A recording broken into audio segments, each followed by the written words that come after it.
Hello दोस्तों, एक बार फिर से मैं आ गया हूँ चिक चिक विद राहुल से आपको कल के दिखाए गए जानवर से इंसान तक के सफ़र को, उसके आगे के पार्ट को दिखाने के लिए आज मैं फिर से आपके सामने अपने वीडियो को लेके आया हूँ।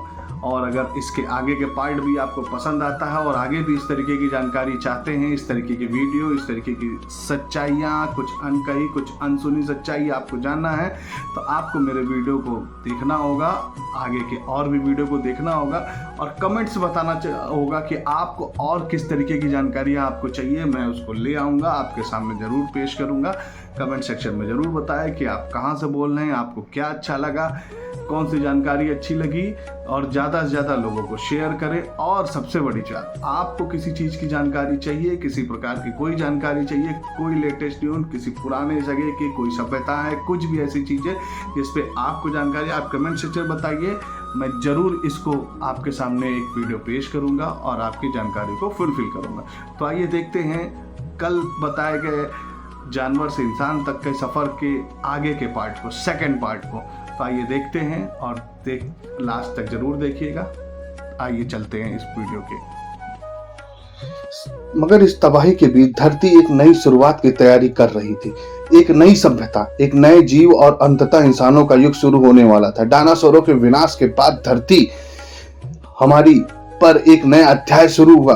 करोड़ों साल तक दबे छिपे और भय में जीने वाले छोटे छोटे स्तनधारी जीव अब मुक्त थे। पहले यह जीव पेड़ों की झाड़ियों में, जमीन के अंदर, नीचे बिलों में या चट्टानों की दरारों में छिप कर रहते थे, क्योंकि धरती पर डायनासोरों का राज था और उनकी किसी भी समय शिकार तैयार किया जाना था। मगर अब वह बिना डर गिर चुका था। अब वातावरण धीरे धीरे स्थिर हो रहा था, जीवन को फिर से फैलने का मौका मिल रहा था। इन स्तनधारियों की खासियत यह थी कि इनके शरीर पर फर था, जिससे यह तापमान के बदलते हालात में खुद को बचा सकते थे। यह अपने बच्चों को जन्म देकर दूध पिलाते थे, जिससे उसकी स्तनों जीवधारी अधिक समय तक बीतता गया। इन स्तनधारियों के पर्यावरण के हिसाब से खुद को ढालना शुरू किया।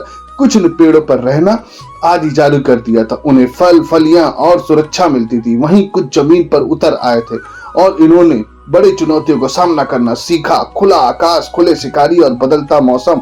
डायनासोरों के बाद धरती स्तनधारी जीवों से भर गई थी, लेकिन उनमें से कुछ खास प्रजातियां धीरे धीरे एक नए मुकाम की ओर बढ़ रही थी। ये थे प्राइमेट्स, यानी यह जीव के पहले इंसानों के सबसे नजदीकी पूर्वज माने जाते थे। यही जीव आगे चलकर इंसानों के पूर्वज बनने वाले थे। इन प्राइमेट्स का विकास काफी रोचक था। उन्होंने पेड़ पर चढ़ना, शाखाओं पर छलांग लगाना और तेजी से भागना सीखा। धीरे धीरे उनके अंगों में बदलाव आने लगा।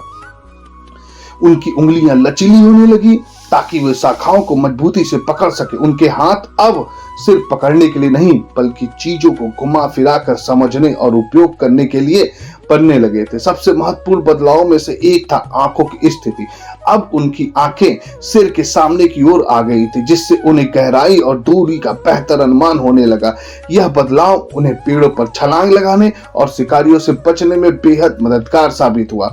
समय के साथ प्राइमेट्स का दिमाग भी विकसित होने लगा। अब वे छोटे छोटे समूहों में रहने लगे, मिलजुल कर भोजन ढूंढते और एक दूसरे को खतरों से सावधान करते। सामाजिक जीवन की शुरुआत यहीं से हुई। समूहों में रहना और एक दूसरे से संकेतों के जरिए संवाद करना। सामाजिक जीवन की शुरुआत यहीं से समूहों में रहना और एक दूसरे से संकेतों के जरिए संवाद करने विकास का एक बड़ा कारण बना।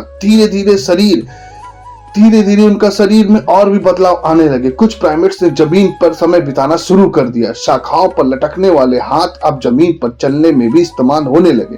रीढ़ की हड्डी में हल्का झुकाव आया और शरीर की ऐसी होने लगी कि वे कुछ समय के लिए दो पैरों पर खड़े हो सके। वो समय था जहां इंसान बनने की दिशा में पहला कदम रखा गया। और इसी के साथ देखते रहिए, सेकेंड पार्ट वो आपने देखा और उसके बाद आप थर्ड पार्ट में इसके और भी विकास को देखेंगे, जब इंसान पूरी तरीके से इंसान बन चुका था। तो हमारे नेक्स्ट थर्ड पार्ट को देखने के लिए जरूर बने रहें। तो आपने देखा अभी कल के दिखाए गए वीडियो और आज के वीडियो के दिखाए गए पूरे कंटेंट को आपने देखा।